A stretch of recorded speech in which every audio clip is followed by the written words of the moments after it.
Dan jangan lupa untuk subscribe YouTube channel Metro TV News dan juga nyalakan notifikasinya.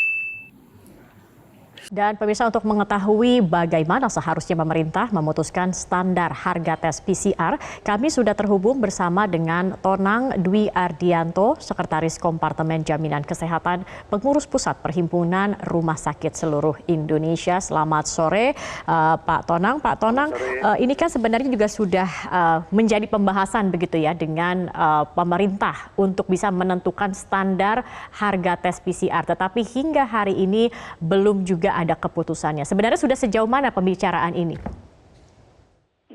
Kami memang sudah diundang oleh Kemenkes untuk berembuk mengenai hal ini. Bahkan sebetulnya sejak bulan Juni pun kami sudah mengumpulkan perhitungan unit cost untuk menjadi dasar dari perhitungan berapa tarif yang wajar bagi pemeriksaan PCR.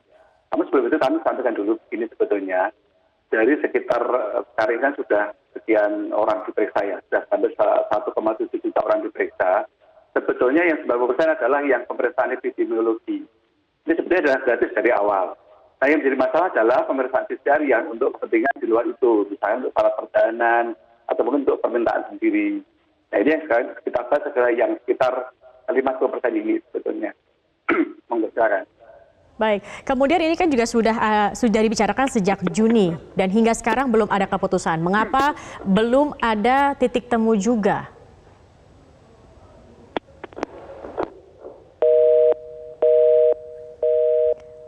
Pak Tonang?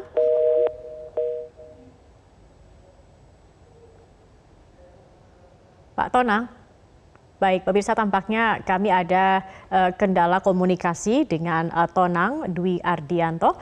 Kami akan mencoba untuk menghubungi kembali.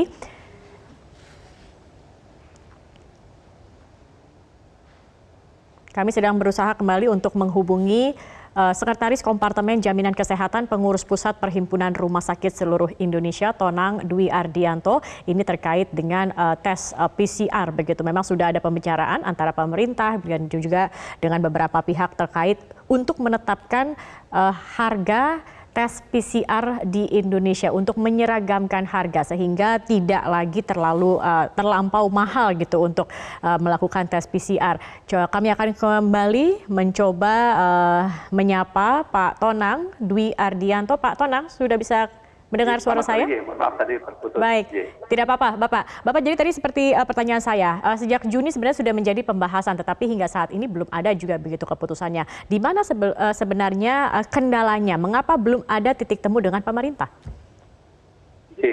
Poin terbesar dari pembentukan tarif untuk PCR itu ada di reagen.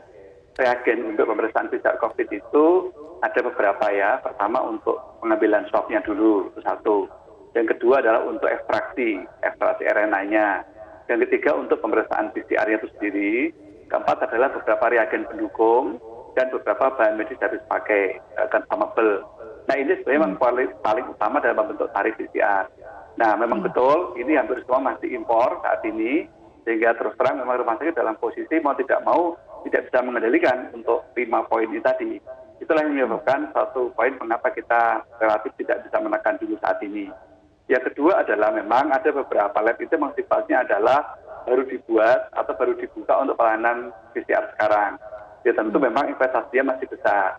Ini beda dengan misalnya tadi yang sudah berjalan sejak tahun 2009 misalnya, atau tentu akan beda perhitungan tarifnya. Nah, kami sebenarnya memohon kalau nanti soal reagen ini bisa dikendalikan dari pemerintah, sebetulnya rumah sakit lebih mudah untuk menentukan berapa tarif yang wajar.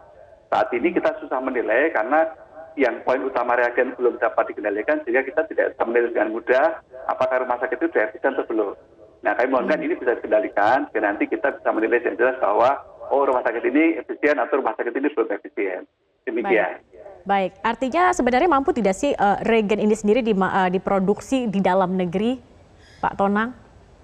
Yes, kami mendengar sudah ada yang memulai produksi itu. Kami mendengar segera launching, semoga segera terwujud sehingga kita bisa mendapatkan dua, satu keterjangkauan secara harga dan kestabilan secara pasokan.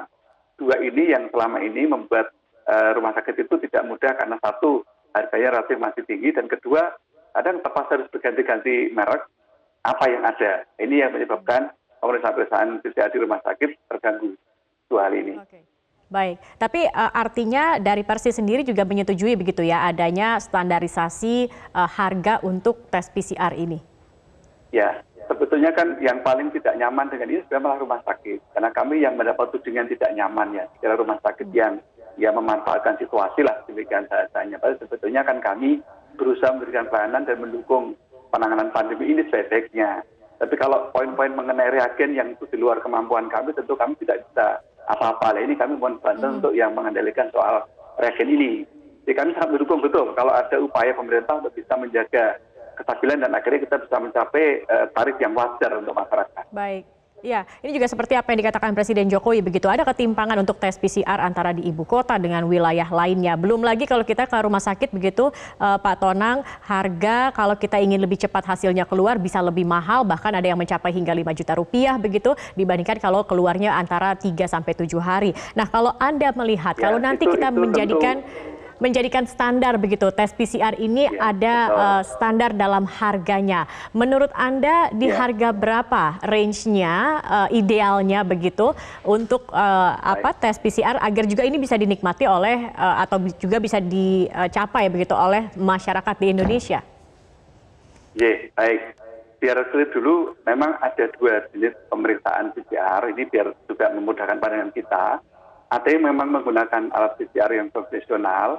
Ini kapasitasnya besar, tetapi waktunya memang cukup ada waktunya yang cukup panjang ya. Kita mungkin setelah 2-3 hari.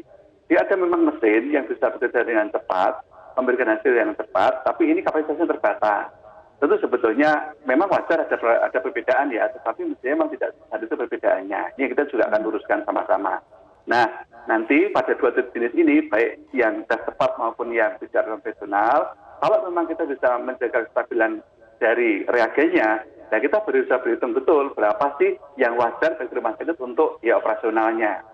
Nah, kalau kita mendengar bahwa katanya BNPB ada produk yang bisa terus terjangkau, juga ada produk dalam negeri yang dalam beberapa informasi yang menyebar walaupun belum resmi itu cukup terjangkau, nah itu kita bisa bergerak dan menurunkan. Saat ini kalau kita membeli dengan apa yang ada di luar reagen yang masih dengan variasi tadi, memang teman-teman rumah sakit menghitung itu di antara angka 1,1 sampai dengan 1,5. Yang karena kita beli semua sendiri dengan apa yang tersedia di pasar. Ya, untuk saat ini dengan kondisi kita beli semua sendiri ya. Nanti kalau sudah ada dari pemerintah bisa mengendalikan yang harga reagennya, tentu kita sesuaikan. Karena komponen terbesar memang komponen reagen. Kalau komponen terbesar itu berkurang, otomatis akan berkurang juga nanti signifikan terhadap tarif totalnya. Baik, baik. Kami harapkan Pak Tonang pembahasan ini bisa segera menemukan titik temu gitu karena jangan sampai bisa melakukan tes swab atau PCR dengan harga yang terjangkau ini hanya sekedar mimpi dan hanya bisa dinikmati oleh segelontor masyarakat saja begitu. Terima kasih Pak Tonang, Dwi Ardianto sudah bergabung bersama kami di Prime Time News.